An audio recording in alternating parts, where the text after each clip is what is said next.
السلام علیکم، میں ہوں محمد مدثر اور آپ دیکھ رہے ہیں ہسٹوریکل پلیس۔ آج کا ہمارا ٹاپک ہے خلافت عثمانیہ کے بارے میں کچھ اہم معلومات۔ آپ خلافت عثمانیہ کے بارے میں کیا جانتے ہیں؟ کیا آپ کو معلوم ہے کہ خلافت عثمانیہ کے ہاتھوں 10 کروڑ غیر مسلموں نے اسلام قبول کیا؟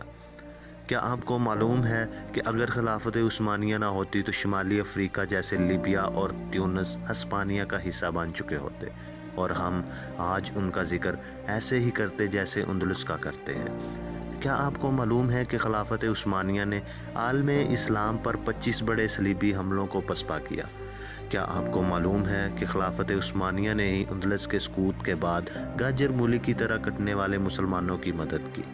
کیا آپ کو معلوم ہے کہ خلافت عثمانیہ نے بہت سارے ملکوں کو فتح دے کر عالم اسلام میں داخل کیا، جن میں یوگوسلاویہ، ہنگری، پولینڈ، آدھے روس، بلغاریہ، مقدونیہ، رومانیہ، البانیہ اور یونان شامل ہیں۔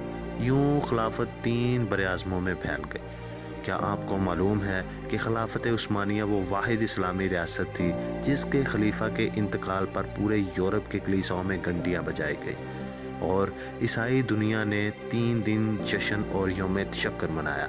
کیا آپ کو معلوم ہے کہ آخری با اختیار عثمانوی خلیفہ نے فلسطین یہودوں کو دینے کی بجائے اپنا اقتدار قربان کیا اور کہا کہ اپنے جسم کا ٹکڑا کاٹنا مسلمانوں کی زمین کاٹ کر کسی کو دینے سے زیادہ آسان ہے؟ تو دوستو، کیسی لگی آج کی ہماری ویڈیو؟